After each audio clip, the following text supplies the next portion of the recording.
All right, I will call the meeting to order. Welcome to the Town of Cicero Planning Board meeting. My name is Mark Marzullo, Chairman of the Planning Board. I will take attendance of those that are here representing the town this evening, starting with the Planning Board. Joe Rosito, Yes. Chuck Abbey, Yes. Don Snyder, Yes. Don Blas, Yes. Mike Marzullo, Yep. and then our Planning Board Clerk, Cindy Chamberlain, Yes. Director of Codes Enforcement, Steve Procopio,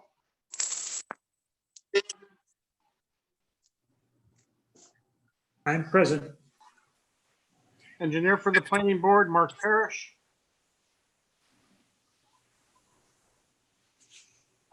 again, Mark. Yes, I'm here. There you are. Attorney for the Planning Board, Neil Germain. I'm here. Town Board Member and Liaison to the Planning Board, Nancy White. Here. Town Board Member, Judy Boyke. Here. And that is everybody. We will start with the Pledge of Allegiance. Mr. Bloss, would you lead us off, please? I pledge allegiance To the to the flag flag of the United States of America and to the republic for which it stands, one nation, under God, indivisible, with with liberty. liberty and justice for all. Thank you all. We'll start with the approval of the minutes of the June 17th meeting. Everybody's had a chance to review. Any comments or questions? Do we have a motion for approval? Move for approval as printed. By Mr. Snyder, do we have a second? Second, Who was that? Mr. Bloss. Mr. Bloss, thank you. Mr. Rosito, Abstain. Mr. Abbey, Yes. Mr. Snyder, Yes. Mr. Bloss, Yes. and I vote yes, motion passes. Under public input, the planning board will accept comment on any active application currently before the planning board. Due to the fact that this meeting is being conducted virtually, anyone wishing to comment on any active application should make those comments to the planning board in writing. Written comments can be sent via email, fax, or postal service to the zoning and planning office, and you can find that information on the town's website. And with that, we will move to the first item on the agenda. This is for Syracuse Label on Coswell Street. This is a subdivision. And we also need to set the public hearing this evening. The applicant is here. I'm here, yes. Paul Rue, Syracuse Label. Hi, Paul. Hi. You want to kind of review what it is that you're looking for? Certainly. So we presently own a lot, lot 1G2, between Ethan Allen and Caswell Streets. We want to purchase a portion of lot 1G1 from Onondaga County. Part of that purchase agreement requires Syracuse Label to apply for the subdivision. So I'm here tonight to review subdividing lot 1G1. Onondaga County would retain the retention pond 1G1A. Syracuse Label would purchase 1G1. Thank you. Certainly. Questions from the board? Mr. Rosito, Nope. All set. Mr. Abbey, That's pretty straightforward. Mr. Snyder? I have no questions. Do we need to have a public hearing on this one? It's, I mean, there's no public around it really, other than Yes. It's a requirement, right, Neil? Yeah, it's a code requirement. okey doke, no problem. And I don't have any questions. Steve, is this the one that's got to be sent to the county that we need to wait on? No, that's, This has been sent to the county. The meeting was today, but we don't have the resolution back. The public hearing you could set for the next planning board meeting on the 15th. Neil, could you propose that motion, please? yes, you're going to move for the adoption of a resolution calling for a public hearing in the matter known as Syracuse Label called Coswell Street, tax map number 57-239, 2 lots. This public hearing shall commence at 6:30 p.m. or as soon thereafter as the matter may be heard at a regularly scheduled meeting of the planning board on Wednesday, July 15th, 2020. That's in the form of a motion. Do we have a second? I second motion. Mr. Blas, is that you? Yes. Seconded by Mr. Blas. Mr. Rosito, Yes. Mr. Abbey, Yes. Mr. Snyder, Yes. Mr. Blas, Yes. and I vote yes, motion passes. So we'll see you at the public hearing. Thank you very much. Appreciate your time. Thank you. Have a good evening. Yeah.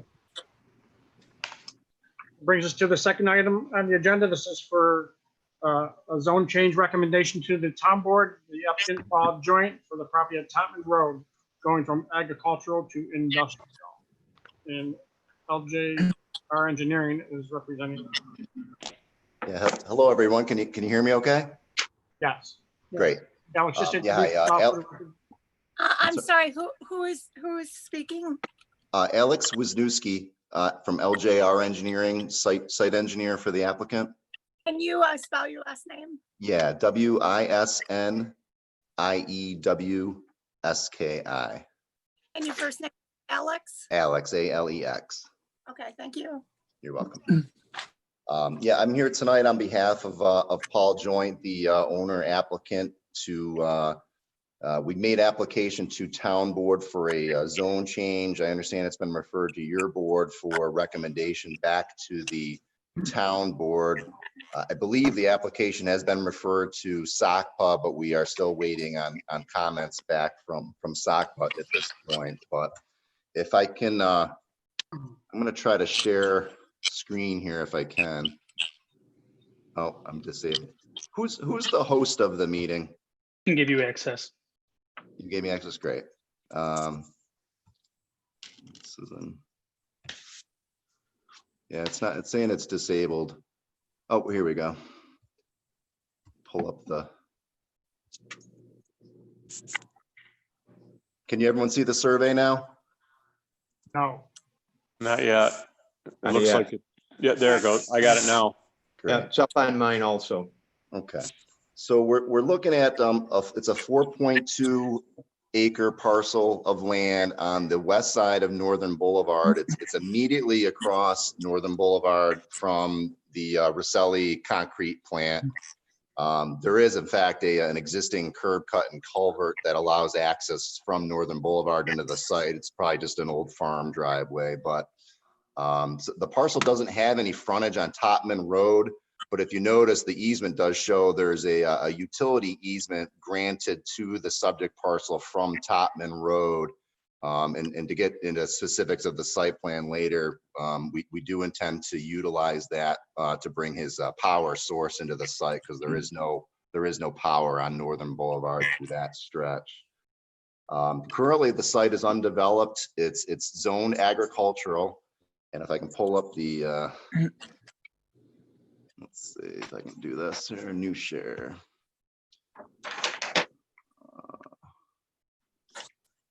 Why is it not letting me do that here?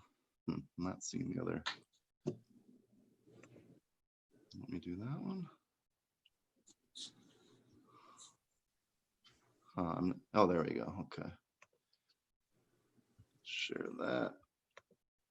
All right, so there's the zone change map, just to kind of give you an aerial visual. The cross-hatched area is the subject parcel for which we're requesting the zone change to industrial. And as you can see, the adjacent parcels to the west, north, and south are zoned agricultural. Across the Northern Boulevard, that whole stretch is all zoned industrial. There was even some confusion on my client's part initially. He thought that this parcel might have been included in a zone change that the town had initiated a few years back, but we couldn't find any evidence of that happening. So I think we're proceeding on the basis, assuming it is still zoned agricultural. Now, what he would like to do, if I can pull that up. Here we go. Can everyone see the concept plan? Yes. Yes. I've included this as part of the application just because we felt it was important for the town to recognize the intensity of our proposal is fairly limited. Unfortunately, The industrial zone is the only zone that will allow for public storage facilities, which is what my client would like to build. The ag district does allow private storage facilities or barns or storage structures, et cetera, but not public facilities. So he'd like to do a nice, public self-serve storage facility. There would be no on-site employees. There's no intention for an office. It will be, there'll be security measures in place with fencing, cameras, et cetera, and probably a key fob type of access gate to get in and out of the site. There is no intention to bring water or sewer to the site, given the proposed use will all be dry storage. As you can see on the plan, we've tried to provide for ample green space around the perimeters for landscaping as well as stormwater management. The site generally drains towards Northern Boulevard or towards that southeast corner. So it's our intent to collect and capture stormwater in that corner, provide stormwater in accordance with the Speedies permit that we'll need to secure, and then discharge that stormwater out to the roadside swale adjacent to Northern Boulevard. Again, we're hoping, I recognize, it's not typical for an industrial district to back up to residential properties, but if you look at the aerial, you can see there's a substantial buffer that would still be afforded to the adjoining neighborhood properties there. And again, we felt it was important to be clear with our intention for the project. If we were to get the zone change, this is the proposal. And we'd certainly be willing to entertain a condition, on a zone change to limit that use to such proposal.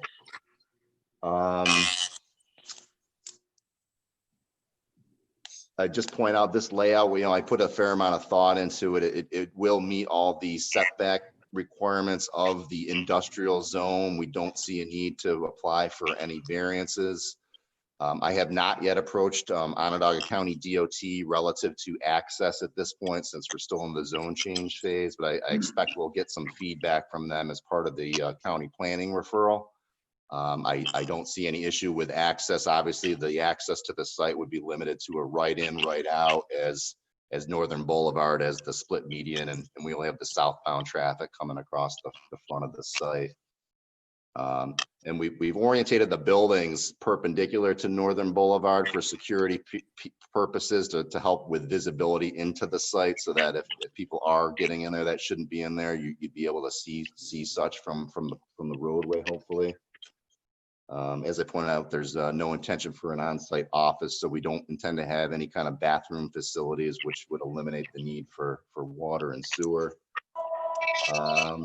And I think, environmentally, there's no issues. The only thing that came up in looking through the EAF was the potential habitat for the Indiana bat, which is why my client had cleared the property during their non-habitat season in the winter, so that if the zone change does go through, he would potentially be able to start construction sometime this year following site plan review. That's generally the extent of my presentation, and I'd be happy to try to answer any questions anyone may have. Thank you, Alex. So let's go through the board, see if there's any questions. Mr. Rosito? Steve, can we limit what is done there? Put a condition on that? I think if there's a zone change, my opinion is that anything can be done within that zone, right? Well, I think you might want to ask that question to Neil. There might be an avenue to do that. Yeah, what they could do is offer a covenant that would run with the land, okay, and say that they could only have this use. The problem with that is we don't really approve the zone change. That's approved by the town board. So if the town board wanted such a covenant to ensure that it would only be a storage facility there, that's really up to the town board, not us as a planning board. You could mention it if you wanted to mention it, if you chose to so approve this, that you would, if they're going to pass it with that condition. But if it doesn't have a condition and it just gets passed, then they can do anything that would be allowable in an industrial district there. So they can show you that plan, change their mind, and do anything else they want there, provided that it's allowable in an industrial district if it's changed over. Or if they sold it. Now, if they sold it, the new owner. Well, there would be up to the town board that to make sure that the covenant would run with the land and prohibit all those other uses that would be allowable in the industrial district. Okay. If it And runs the with other land, question, pardon? if it runs with the land, it would in theory go as long as, from owner to owner to owner. And the town would have to actually be a beneficiary of that agreement. So the town could enforce it, so they couldn't put in the covenant and then take the covenant away in 2 years. Okay, and then one other question, security, you said there's no people there, so you'd have a fence around the whole perimeter and cameras? That would be the intent, correct? And I think he's certainly not, he's told me several times, he's not looking to cut any corners. We're envisioning landscape berming, plenty of green space. The parking, the access to the garages would all be paved. We're not looking at a stone finish. For what it's worth, all the structures would be, I don't know if you've seen in Clay, there was one recently done on Henry Clay Boulevard, just south of Route 31. The buildings would be similar in size and look to that. Single story, roughly 30 by 100 square feet each. And I believe every bay will be 10 feet wide. There might be the ability on the unit in the rear is forward facing, with the intent that those bays might be the full depth of those buildings to allow for boat storage. We do not intend to have any outdoor storage. I do know my client has another piece of land further south on Northern Boulevard that I think he might pursue something with outdoor storage associated sometime down the road. But for this site, everything would be within those storage buildings. Okay, thank you. Thank you, Joe. Mr. Abbey? Well, you just answered two questions to start with, as far as the question if they were all going to be single story, and mentioned the paving and the drive areas. So I'm out of questions. I'm sorry. Okay. Thank you, Chuck. Mr. Snyder? I have a couple of concerns. One, you said there's going to be no office, and it's going to be the ability of people coming and going anytime they want with a key fob or whatever.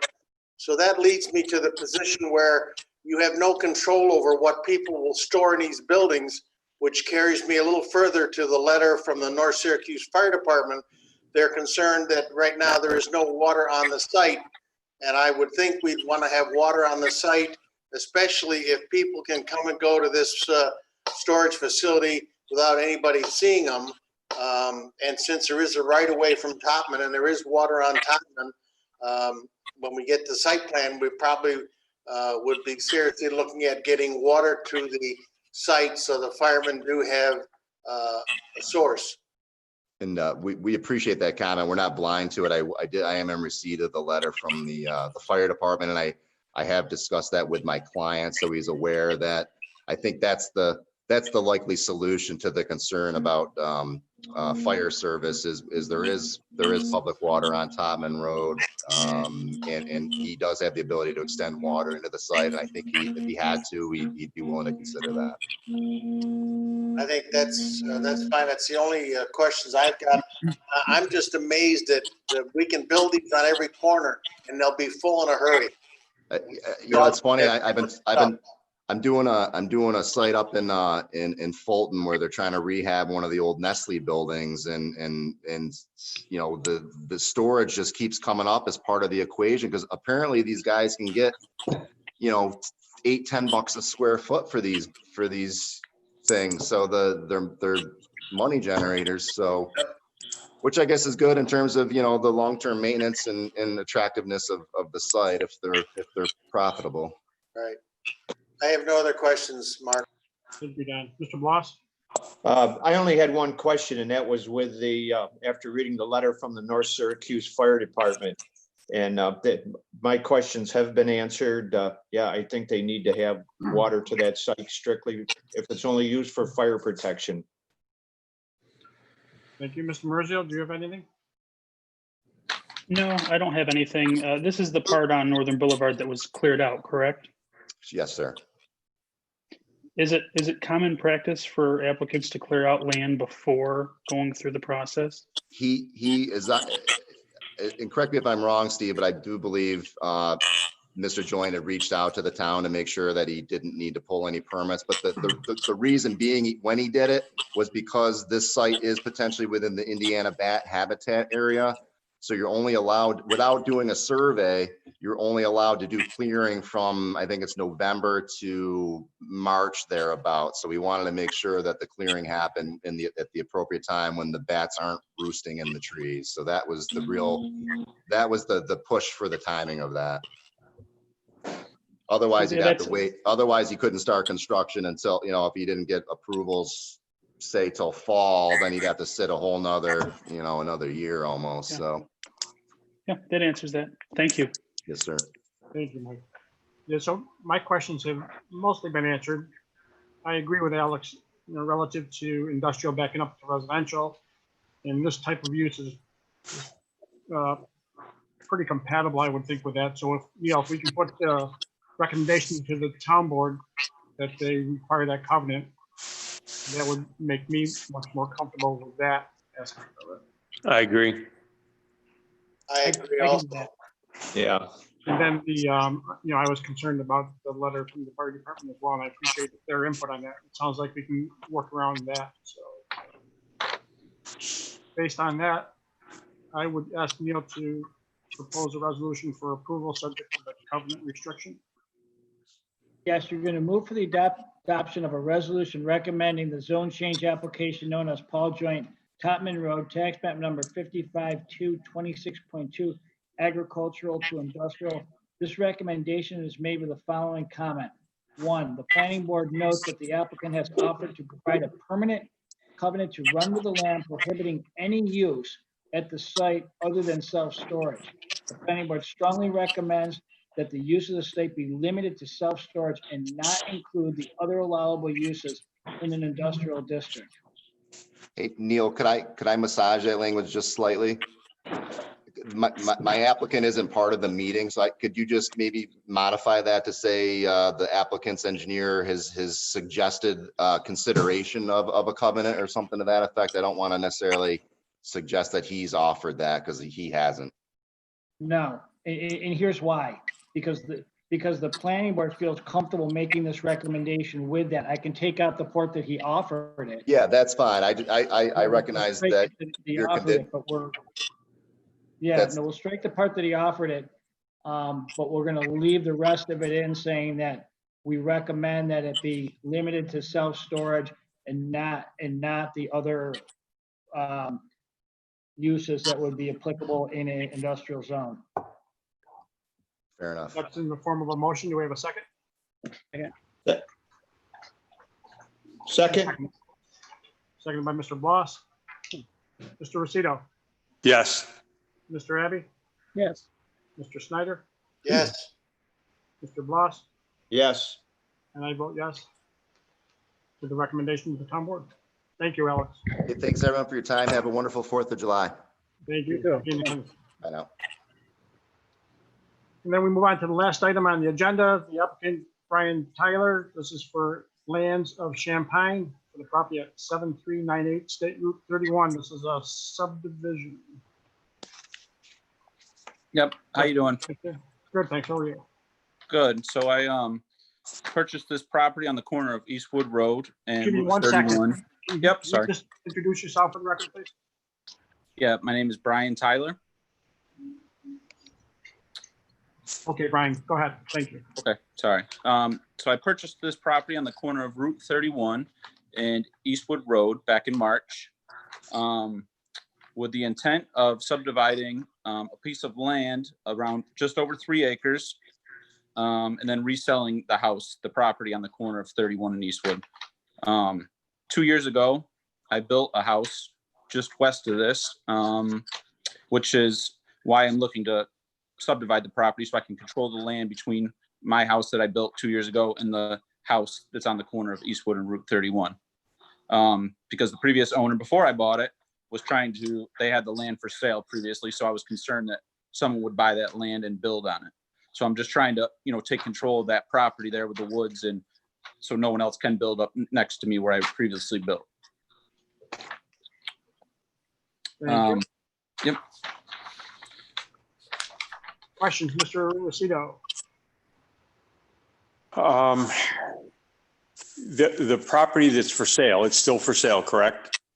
So I've already purchased the so I purchased it in March, and I already do have a purchase offer that I accepted, which I cannot close on until, I have this property possibly divided up. Okay. Thank you. Yeah.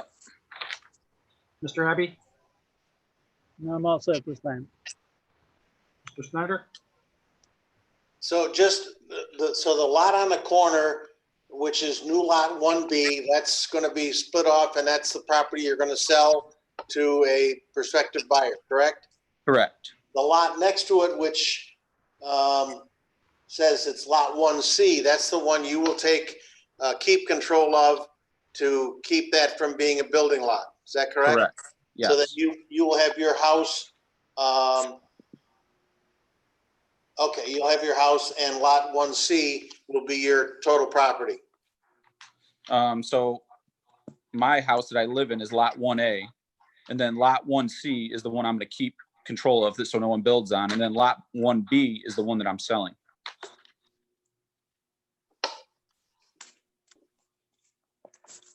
One A is where you built? That's my current property I live in, yes. Okay, but you're gonna sell 1B. 1B, which is on the corner. Correct. Okay, because you have on the map, it says new lot 1C. That's the one you're gonna also keep. Correct. Okay, great. I think it's fine. I have no other questions. Okay. Yeah, it's the one that's 3.053 acres. In the Correct. middle. Yep. Mr. Bloss? Which is it, Eastwood Road or Bull Street? I know exactly where it is, but I always thought that we were looking at Eastwood Road. You can set me straight here. Yeah, I guess the sign says Eastwood Road on the corner there. I know if you continue down that, you run right into, you got to go left and it's Bull Street. Am I correct? Right. Yeah. Mm-hmm. Okay. But if you live on it, it's Eastwood Road? Well, no, actually the property address is Route 31. Okay. All the pieces of property. Right. Yeah. Yep. Okay. Yeah, I'm satisfied, Mark. Thank you. Mr. Marzio, any questions? No, I'm all set. So we need to set a public hearing. And this is the one that we have to delay a little bit, Steve? Correct. You would earliest you'd be able to set it for his August 5th meeting. Neil, would you move that proposal Yes, motion? Yes, you're going to move for the adoption of a resolution calling for a public hearing in the matter known as Brian Tyler Lands of Samphire, 7398 State Route 31, 2 lots. This public hearing shall commence at 6:30 p.m. or soon thereafter, as the matter may be heard at a regularly scheduled meeting of the planning board on Wednesday, August 5th, 2020. That's in the form of a motion. Do we have a second? Second. Second by Mr. Bloss. Mr. Rosito? Yes. Mr. Abbey? Yes. Mr. Snyder? Yes. Mr. Bloss? Yes. And I vote yes, motion carries. Thank you. We'll see you at the public hearing. All right. Thank you. That concludes our agenda items. Is there any discussion? Neil, did you get any update on the public meetings, when we might be able to do this in person again? I don't have an update on that, but I think the information is moving so quickly on it.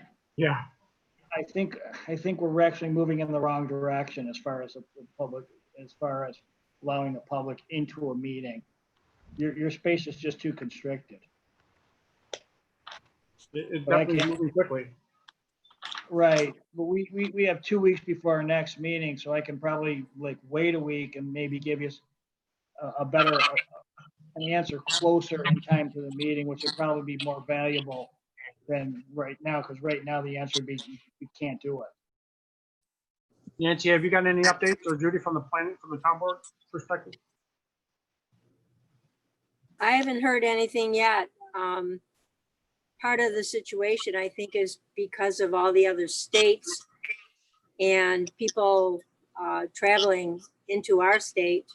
It showed up in the real estate part of it anyway. That's something that came up this morning of a big concern. So I really don't know if they're gonna make a decision soon on it. We looked at the space last week and you can hardly fit anybody in there with the 6 foot distancing. So the space is just too small. Even though you can have a meeting with 25 people, you can't fit them in that space with 6 feet between them. Right. Mike, is there any way we can use the school like we did for that bus hearing? I can certainly ask. Do you have to have 6 feet between people if everyone's wearing a mask? Yes, You do. that's my understanding of it. Hmm. And Okay. and frankly, we don't want to really be liable as a town for a meeting that we are pushing people within the 6 foot boundaries, even if they have masks or not. Right, or be responsible for getting somebody sick. Exactly. Right, and even if you use a school, you're gonna need people to make sure that no one is sitting too close. You know, you're gonna be seating people so that there's, you know, enough space in between each one of them. Does everybody have a mask on? Is it gonna get to where you even have to take their temperature if they come in? I mean, I know they're doing that in the courts now. You can't even come in unless your temperature's taken starting Monday. I think the You're other right. part of So that, the other part of that too is the sanitizing before and after. So, you know, who's going to be responsible for it? I think that, I think there's too many ifs yet. Maybe you ought to have it at Mount Rushmore. Rushmore. No rules there. Well, it's certainly different for us like this, but I think we're functioning and getting the job done pretty well. So we'll just play along until things subside. Was there any, Mark, I'm sorry, Joe, did you have something you were going to say? Well, that's it. Anybody else? Mark, I think that everybody came online pretty good tonight. Yeah, no problems, right? Yeah, everybody signed right in and Yeah, it looked good. Even I figured it out. Even Chuck. No other comments? Do we have a motion for adjourn? Motion to adjourn. Motion by Chuck. Do we have a second? Second. Second by everybody. Meeting adjourned. Good night, gentlemen. Happy Independence Day. Good night.